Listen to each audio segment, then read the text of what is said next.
പറയപ്പെട്ട പന്തീരുകുലത്തിലെ നാരായണത്വ ഭ്രാന്തൻ പ്രതിഷ്ഠ നടത്തി എന്ന് വിശ്വസിക്കുന്ന ക്ഷേത്രമാണ് ശ്രീനാരായണത്വ മഹാവിഷ്ണു ക്ഷേത്രം. ചാലക്കുടിയിൽ നിന്ന് 8 കിലോമീറ്ററും ഇരിഞ്ഞാലക്കുടയിൽ നിന്ന് 10 കിലോമീറ്ററും കൊടകരയിൽ നിന്ന് 7 കിലോമീറ്ററും യാത്ര ചെയ്താൽ താഴേക്കാട് ശ്രീനാരായണത്വ മഹാവിഷ്ണു ക്ഷേത്രത്തിൽ എത്താം.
നമസ്കാരം. നമ്മളിപ്പോൾ നിൽക്കുന്നത് താഴേക്കാട് ശ്രീ നാരായണത്വ മഹാവിഷ്ണു ക്ഷേത്രത്തിലാണ്. ഈ ക്ഷേത്രത്തിൽ മേൽശാന്തിയായി പ്രവർത്തിച്ച ശ്രീ ജയരാജ് പോറ്റി സ്വാമിയാണ് ഈ വർഷത്തെ ശബരിമല മേൽശാന്തിയായി തിരഞ്ഞെടുക്കപ്പെട്ടിരിക്കുന്നത്. ലോകം മുഴുവൻ നേരിടുന്ന കൊറോണ എന്ന പ്രത്യേക സാഹചര്യത്തിൽ ഭക്തന്മാർക്ക് ഒരുപാട് സംശയങ്ങൾ ശബരിമലയിലേക്ക് വരുന്നതിനെക്കുറിച്ചും അവിടെ പാലിക്കേണ്ട ആചാരങ്ങളെക്കുറിച്ചും ഒരുപാട് സംശയങ്ങളെല്ലാം ഉണ്ടാവും. ഈ സംശയങ്ങളെല്ലാം നമുക്ക് അദ്ദേഹത്തോട് കൃത്യമായി ചോദിക്കാം. നമ്മളിപ്പോൾ അദ്ദേഹത്തെ കാണാൻ പോവുകയാണ്.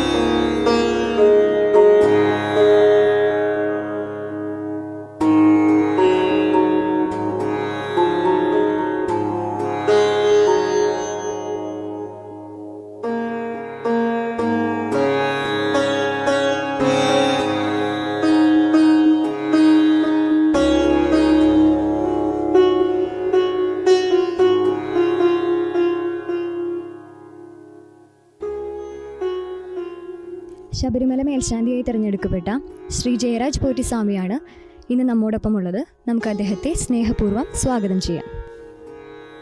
ഒരു പ്രത്യേക സാഹചര്യത്തിലൂടെയാണ് ഇപ്പോൾ കടന്നു പോകുന്നത്. അതിന് കാരണം കൊറോണയാണ്. സൃഷ്ടിയിൽ ഇങ്ങനെ ഒരു വിനാശം ഉണ്ടാവാൻ എന്താണ് കാരണം അങ്ങയുടെ ചിന്തയിൽ? ഞാനിപ്പോൾ ഇവിടെ നിന്ന് സംസാരിക്കുന്നത് എല്ലാവർക്കും നമസ്കാരം. അയ്യപ്പൻ്റെ അനുഗ്രഹം ഉണ്ടാവട്ടെ. ഞാൻ നാരായണത്വ ക്ഷേത്രത്തിൽ ഞാനിവിടെ പൂജ കഴിച്ചാൽ നാരായണ ക്ഷേത്രത്തിൻ്റെ തിരുമുറ്റത്ത് നിന്നിട്ടാണ് ഞാനിപ്പോൾ സംസാരിക്കുന്നത്. ഇപ്പോൾ ഈ കുട്ടി ചോദിച്ച ചോദ്യം വളരെ അർത്ഥവത്തായിട്ടുള്ളൊരു ചോദ്യമാണ്. ഇതിങ്ങനൊരു മഹാമാരി ഇതിപ്പോൾ കുറച്ച് കാലങ്ങളായിട്ടെന്ന് പറഞ്ഞാൽ അത് ലോകം മുഴുവൻ ഇങ്ങനെ ഓരോ തരത്തിൽ വന്നുകൊണ്ടിരിക്കുകയാണ്. ഈ കേരളത്തിലോ അല്ലെങ്കിൽ ഇന്ത്യയിലോ മാത്രമല്ല, ലോകം മുഴുവൻ പലതരത്തിലുള്ള ദുരിതങ്ങളും ഈ ഒരു കാലഘട്ടത്തിൽ ഇങ്ങനെ വന്നുകൊണ്ടിരിക്കുകയാണ്. ലോകത്തിൻ്റെ നാനാഭാഗങ്ങളും, അമേരിക്കയിലായാലും ലോകത്തിൻ്റെ നാനാഭാഗങ്ങളും പലതരത്തിലുള്ള ദുരിതങ്ങളും പ്രകൃതി ദുരന്തങ്ങളും അതുപോലെ തന്നെ കേരളത്തിലായാലും ഇങ്ങനെ മാറി ഇങ്ങനെ വന്നുകൊണ്ടിരിക്കുകയാണ്. ഇപ്പോൾ അവസാനം നമ്മുടെ മനുഷ്യർക്ക് സ്വതന്ത്രമായിട്ട് സഞ്ചരിക്കാനോ ആശയവിനിമയം ചെയ്യാനോ അങ്ങനെയൊന്നും പറ്റാത്ത രീതിയിലുള്ളൊരവസ്ഥയിലേക്ക് ഈ ഒരു ചെറു വൈറസിൻ്റെ സാന്നിധ്യം ലോകം മുഴുവൻ വ്യാപിച്ച് നമ്മുടെ എല്ലാ തലത്തിലും നിശ്ചലമാക്കി. ഇതിന് പ്രധാനമായിട്ടുള്ളൊരു കാരണം, നമുക്ക് പ്രധാനമായിട്ട് ചൂണ്ടിക്കാണിക്കേണ്ട ഒരു കാരണം നമ്മുടെ ജീവിത രീതിയും നമ്മുടെ ആവാസ വ്യവസ്ഥിതിയാണ്. നമ്മുടെ ജീവിത രീതിയിൽ വന്നേക്കുന്ന വ്യതിയാനങ്ങൾ, പ്രത്യേകിച്ച് നമ്മുടെ ആ ഒരു സംസ്കാരത്തിൽ ജീവിക്കാത്തതിലുള്ള ചില ന്യൂനതകൾ അലക്ഷ്യമായിട്ട് പണ്ട് നമ്മൾ പറയും, അതായത് രാവിലെ ഒരു വീട്ടിൽ വന്നാൽ കാലും കൈയും മുഖവും കഴുകി അകത്ത് കയറാം, അങ്ങനെ അതുപോലെ തന്നെ വേറെ പുറത്ത് പോയി എന്നാൽ കുളിക്കണം, ഇങ്ങനെയൊക്കെ പറയുന്നതായിട്ടുള്ള ആ ഒരു കാലഘട്ടം നമുക്കുണ്ടായിരുന്നു. അതൊക്കെ വെറും ആചാരങ്ങൾ മാത്രമായി എന്ന് പറയുന്നവർക്ക് ഒരു മറുപടിയും കൂടിയാണെന്ന് തോന്നുന്നു ഇന്നത്തെ ഈ ഒരു കാലഘട്ടം. കാരണം ഇതൊക്കെ ആവശ്യമാണ്, ഇതൊക്കെ ഇന്ന് കാലഘട്ടത്തിൻ്റെ ആവശ്യമാണ്. ഈ ഒരു കാലഘട്ടത്തിൻ്റെ ആവശ്യം മനസ്സിലാക്കി ഇന്നിപ്പോൾ പരസ്പരം ഒരു 50 മീറ്റർ അകലെ ഇന്ന് കാണാം, സംസാരിക്കാം. അങ്ങനെ ഒരു അവസരത്തിലേക്ക് ഈ ഒരു വൈറസ് നമുക്ക് എത്തിച്ചെങ്കിൽ അതിന് ഒരു ചെറിയൊരു കാരണം നമ്മളും കൂടി അല്ലേ എന്ന് ഒരു പുനർചിന്തനം നടത്തേണ്ട ഒരു സമയമാണ്. എല്ലാവരും അവരവരിലേക്ക് ഒതുങ്ങി ഈ കഴിയുന്ന ഈ കാലഘട്ടത്തിൽ അങ്ങനെ ഒരു കാലഘട്ടമായി തീർന്നുള്ളൂ. ഇപ്പോൾ മറ്റുള്ളവരെ കാണാൻ കഴിയില്ല. ഒരു കൊറോണ രോഗി അവിടെ ഉണ്ടെങ്കിൽ അവരുടെ വീട്ടിൽ പോകാൻ പറ്റില്ല. അങ്ങനെ ഒരു എല്ലാം കൊണ്ടും ഒരു നിശ്ചലമായിട്ടുള്ളൊരവസ്ഥയാണെന്ന്. ഇതിന് ഒരു ചെറിയ കാരണം മനുഷ്യനുണ്ട്. മനുഷ്യൻ ഒരു കാരണമെന്ന് പറഞ്ഞാൽ പ്രകൃതിയെ ചൂഷണം ചെയ്യണത് ഒരു പ്രധാന കാരണമാണ്. പ്രത്യേകിച്ച് നമ്മൾ കഴിക്കുന്ന ഭക്ഷണങ്ങൾ അത് ചൂഷണം ചെയ്യണത് പോലെ ഭക്ഷണം നമ്മുടെ മനുഷ്യന് ആഹാരക്രമമൊക്കെ നമ്മുടെ വായയ്ക്ക് രുചി തോന്നുന്ന എന്തും ഭക്ഷിക്കാമെന്ന് നമ്മൾ കരുതരുത്.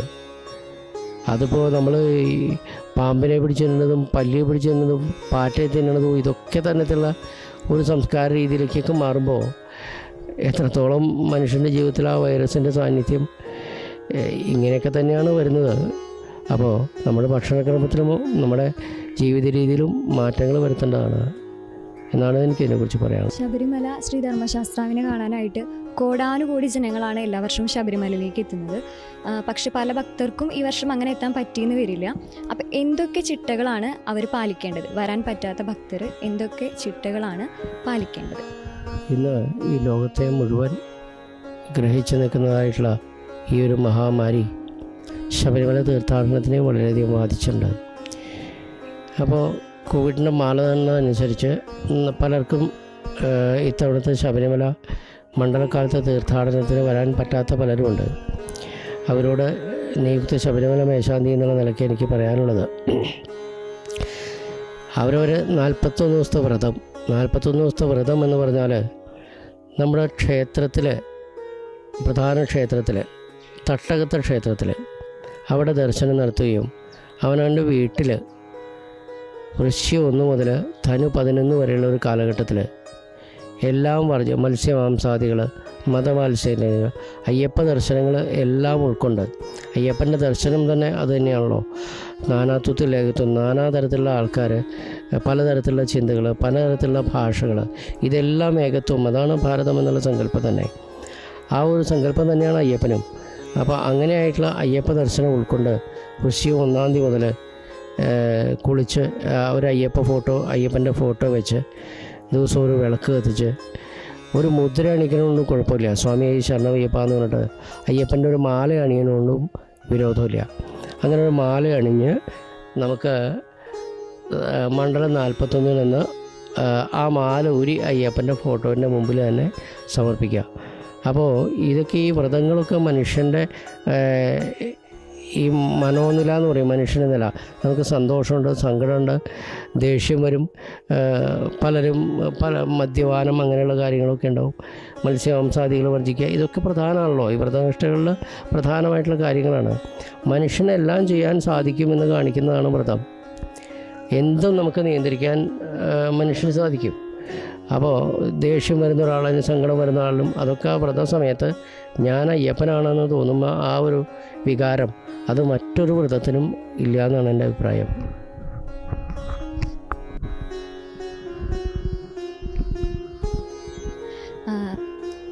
കൊറോണ മൂലം തന്നെ നമുക്കറിയാം അവിടെ നിന്ന് ലഭിക്കുന്ന പ്രസാദത്തിനും ഒരുപാട് നിബന്ധനകൾ വന്നിരിക്കുകയാണ്. അപ്പോൾ ഇത്തരത്തിൽ സ്വാമിയുടെ നെയ്പ്രസാദം, അപ്പം, അരവണ ഇതൊക്കെ ലഭിക്കാനായിട്ട് പുതിയ ഏർപ്പാടുകൾ ശബരിമലയിൽ തയ്യാറെടുപ്പുകളുണ്ടോ? പുതിയ ഏർപ്പാടുകൾ ശബരിമല ഇപ്പോൾ പ്രസാദ വിതരണത്തെ കുറിച്ചിട്ട് ഒരു വ്യക്തമായിട്ടുള്ളൊരു മാനദണ്ഡം ഉണ്ടായിട്ടുണ്ടെന്ന് എനിക്ക് തോന്നില്ല. അത് തിരുവിതാംകൂർ ദേവസ്വം ബോർഡായിട്ട് ബന്ധപ്പെട്ടതാണ് അവിടുത്തെ പ്രസാദ വിതരണവും കാര്യങ്ങളും. അതിൽ ഞാൻ അഭിപ്രായം പറയണത് അത് തെറ്റായിരിക്കും. കാരണം നാളെ എങ്ങനെയാണ് ഈ കൊറോണ ഈ ഒരു രോഗത്തിൻ്റെ സാഹചര്യം വിലയിരുത്തിയിട്ട് മാറ്റങ്ങൾ ഉണ്ടാവാമെന്നുള്ളതാണല്ലോ നമ്മുടെ കണക്കൂട്ടലുകൾ. അപ്പോൾ അതനുസരിച്ച് മാറ്റങ്ങൾ വരുന്നതനുസരിച്ച് ഭക്തർ കൂടുതലായിട്ട് എത്താനും ഈ ഒരു റെസ്ട്രിക്ഷൻ ഇല്ലാണ്ട് ഭഗവാനെ കാണാൻ വരുന്ന ഒരു സമയത്തുമ്പോൾ ആ ഒരു പ്രസാദത്തിൻ്റെയൊക്കെ കൊടുക്കുന്നതിൻ്റെ അളവ് കൂട്ടാനും ഇപ്പോൾ പ്രസാദം അപ്പോൾ അരവണയൊക്കെ ഇപ്പോൾ അവിടെ കൊടുക്കുന്നുണ്ട്. വളരെ നാമമാത്രമായിട്ടാണെന്ന് മാത്രമേ ഉള്ളൂ. എങ്കിലും ഇതൊക്കെ കൊടുക്കാനായിട്ടൊന്നും ഉള്ള സാഹചര്യങ്ങൾ അവിടെ ഉണ്ട്. അത് ഈ കോവിഡിൻ്റെ മാനദണ്ഡം അനുസരിച്ചിട്ടാണ് എല്ലാ കാര്യങ്ങളും. അവിടെ ദർശനം തന്നെ ഇപ്പോൾ കോവിഡിൻ്റെ 24 മണിക്കൂർ മുമ്പ് കോവിഡ് ഇല്ല എന്നുള്ളത് സ്ഥിരീകരിച്ച് സർട്ടിഫിക്കറ്റ് ഉള്ളവർക്ക് അവിടെ ദർശനത്തിനുള്ള സൗകര്യം തന്നെയുള്ളൂ. അപ്പോൾ അവർ പ്രസാദം പോയി വാങ്ങിക്കുന്നതുകൊണ്ട് കുഴപ്പമില്ല. അപ്പോൾ പ്രസാദ വിതരണം ഉണ്ടാവും, പക്ഷെ അതിൻ്റെ നിയന്ത്രണങ്ങളുണ്ടാവും. അത് ദേവസ്വം ബോർഡിൻ്റെ അധികാരപരിധിയിൽപ്പെട്ട ഒരു കാര്യമാണ്. താഴേക്കാട് ശ്രീ മഹാവിഷ്ണു ക്ഷേത്രത്തിലെ മേൽശാന്തിയായിരിക്കുമ്പോഴാണ് അങ്ങേക്ക് അയ്യപ്പനെ പൂജിക്കാനുള്ള മഹാഭാഗ്യം ലഭിക്കുന്നത്. ഈ ക്ഷേത്രത്തിനെക്കുറിച്ച് പലർക്കും, അതായത് കേരളത്തിന് പുറത്തുള്ള പല ശബരിമലയിലേക്ക് വരുന്ന ഭക്തന്മാർക്ക് അറിയില്ല. ഈ ക്ഷേത്രത്തിൻ്റെ സവിശേഷതകളെക്കുറിച്ച് വിശദീകരിക്കാമോ? തീർച്ചയായിട്ടും. അത് പറയുന്നതിൽ എനിക്ക് വളരെയധികം അഭിമാനമുണ്ട്. കാരണം ഗ്രാമക്ഷേത്രങ്ങളിൽ, തട്ടകത്തെ ഗ്രാമക്ഷേത്രങ്ങളിൽ ഏറ്റവും പ്രാധാന്യം അർഹിക്കുന്ന ഒരു ക്ഷേത്രമാണ് നാരായണത്ത് ഭഗവാന്റെ വളരെ അപൂർവങ്ങളായിട്ടുള്ള ക്ഷേത്രമാണ്. കാരണം ഒന്ന് മഹാവിഷ്ണുവായിട്ടുള്ള സങ്കല്പവും ഒന്ന് ശ്രീകൃഷ്ണനായിട്ടുള്ള സങ്കല്പത്തിലുള്ള ആ ഒരു പ്രതിഷ്ഠ, അത് എനിക്ക് തോന്നുന്നത് വളരെ അപൂർവങ്ങളാണ്. വളരെ കുറച്ച് ക്ഷേത്രങ്ങളെ അങ്ങനെയുള്ളൂ. രണ്ട് സ്ഥലത്തും തുല്യമായിട്ടുള്ള പ്രാധാന്യത്തോടുള്ള ശ്രീകോവിലുകൾ, പൂജാരീതികൾ, ഭക്തർക്ക് അനുഗ്രഹം ചൊരിഞ്ഞുകൊണ്ടിരിക്കുന്ന ഈ ഒരു ഭഗവാൻ, ദശാവതാരങ്ങളിൽ ശ്രീകൃഷ്ണൻ മാത്രമേ പൂർണ്ണമായിട്ടുള്ളൊരു അവതാരമുള്ളൂ എന്നാണ് പറയുന്നത്.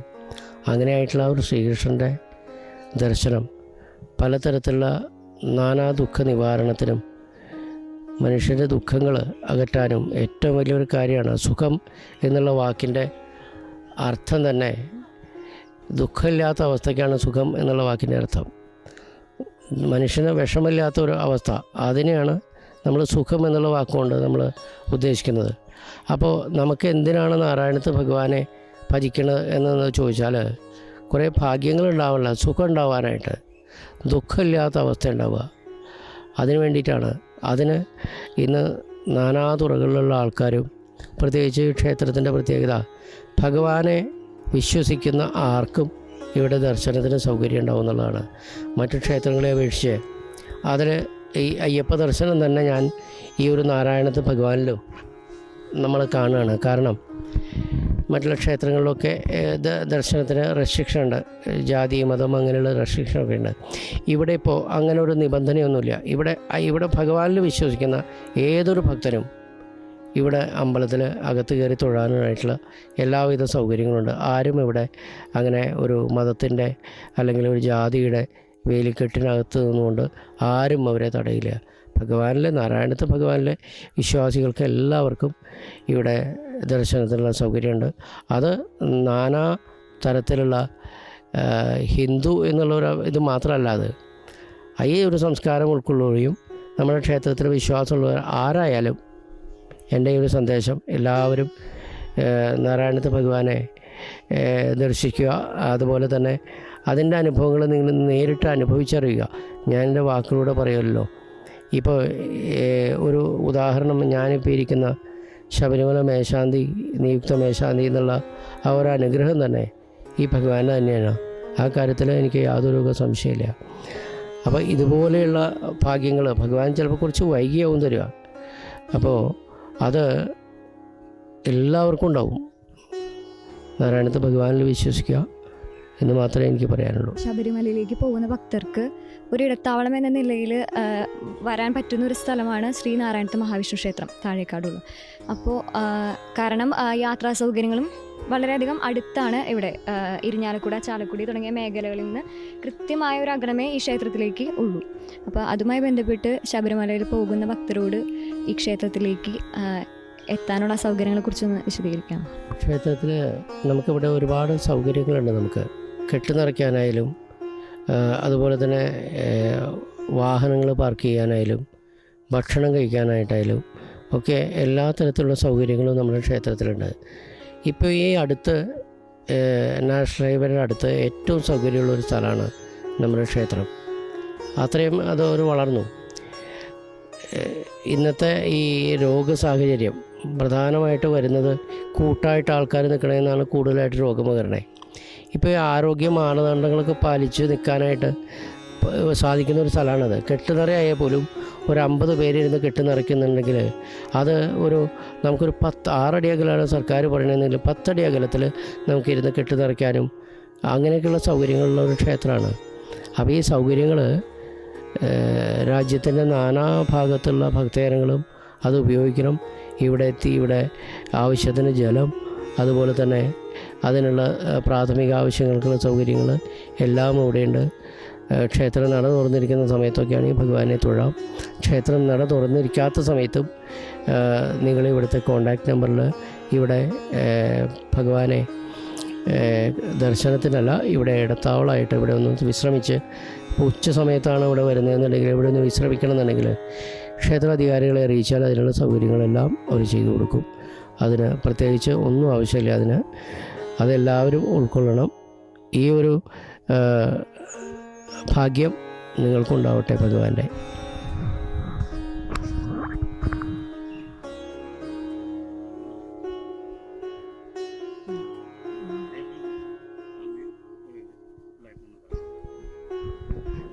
ഞാൻ ചോദിക്കണ്ടല്ലോ.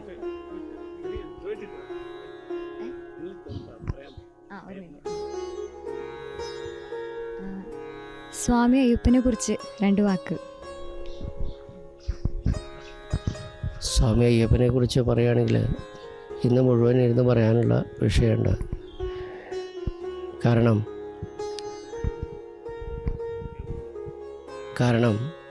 നമ്മുടെ ഈ ഒരു അയ്യപ്പ സങ്കല്പം എന്ന് പറയുന്നത് തത്വമസി പൊരുളാണ് അദ്ദേഹം. സ്വാമി അയ്യപ്പൻ തത്വമസിയുടെ പൊരുളാണ്. 18 പടിയുടെ നാഥനാണ്. അപ്പോൾ ഇതെല്ലാം നമ്മുടെ പ്രാചീനമായിട്ടുള്ള സംസ്കാരങ്ങളുടെ അതുതന്നെയാണ് കാനനവാസൻ എന്ന് പറയുന്നത്. ആ പ്രാചീനത എടുത്തു കാണിക്കുന്ന ഒരു കാര്യം കൂടിയാണ്. എല്ലാ തരത്തിലും മനുഷ്യൻ എങ്ങനെ ജീവിക്കണം എന്ന് കാണിക്കുന്നതിൻ്റെ ഉത്തമമായിട്ടുള്ള ഉദാഹരണമാണ് നമ്മുടെ ധർമ്മശാസ്താവ് അയ്യപ്പൻ. ഒരു മനുഷ്യൻ എങ്ങനെ ജീവിക്കണം എന്നുള്ളൊരവസ്ഥ. ഒരു പൂജ എന്ന് പറഞ്ഞാൽ അതിന് അടിസ്ഥാനപരമായിട്ടുള്ള 4 തത്വങ്ങളാണ് അതിനുള്ളത്. 1 ധർമ്മം, 2 അർത്ഥം, 3 കാമം, 4 മോക്ഷം എന്നുള്ള 4 അവസ്ഥകളാണ് ഒരു പൂജ എന്നുള്ള തത്വത്തിൽ. അതിൽ 3ാമത്തെ തത്വമായിട്ടുള്ള കാമം എന്ന് പറയുന്നത് നമ്മുടെ തരത്തിൽ ജീവിതത്തെ നിയന്ത്രിക്കുക എന്നുള്ളതാണ്. നമ്മുടെ വിചാരങ്ങളെ നിയന്ത്രിക്കുക, അത് നിയന്ത്രിച്ച് ജീവിതം മുമ്പോട്ട് കൊണ്ടുപോവുക. അതാണ് നമ്മുടെ മനുഷ്യൻ എന്ന് പറഞ്ഞാൽ. നമുക്ക് എല്ലാം നിയന്ത്രിക്കാൻ സാധിക്കും. സങ്കടമായാലും ദേഷ്യമായാലും എന്ത് തരത്തിലുള്ള വികാരങ്ങളായാലും നമ്മളെ നിയന്ത്രിക്കാൻ സാധിക്കും.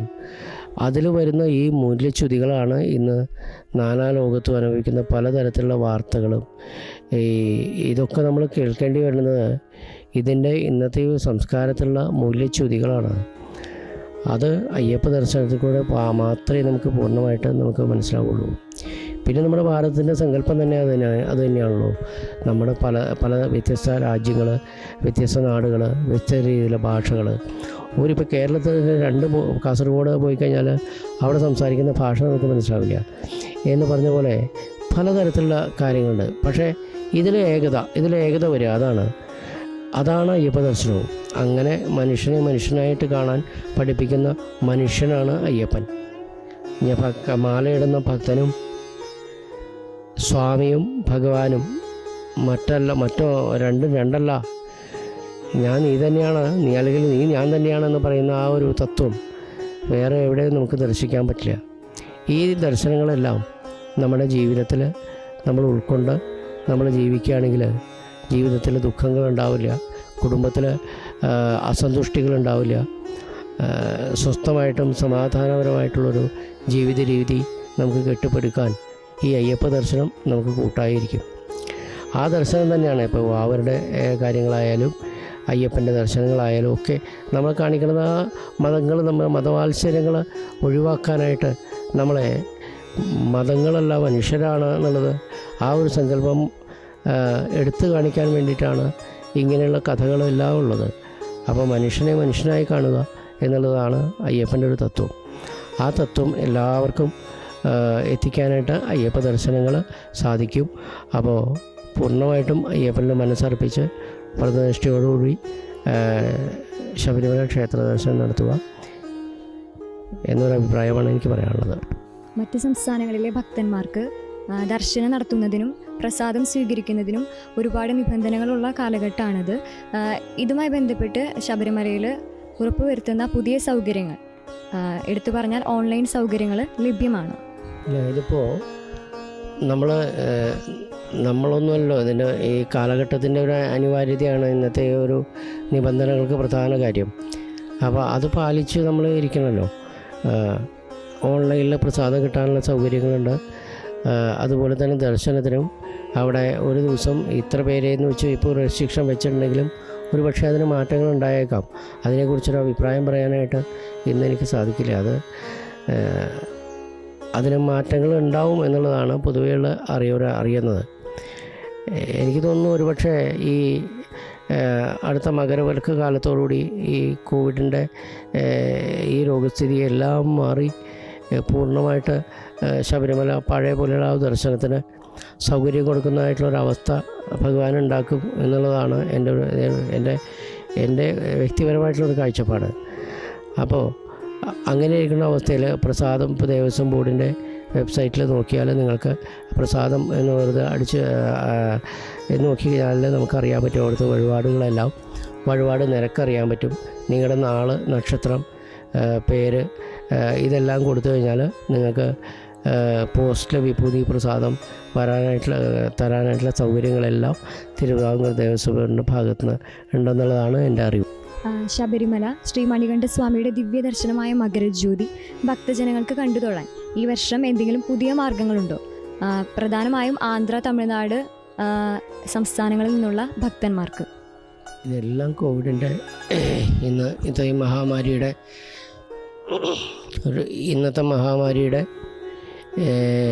ഇത് എത്രത്തോളം കുറവുണ്ട് അല്ലെങ്കിൽ ജനങ്ങളിൽ നിന്ന് മാറി നിൽക്കുന്നു അതനുസരിച്ചായിരിക്കും ഇത്തവണത്തെ ദർശനങ്ങളെല്ലാം.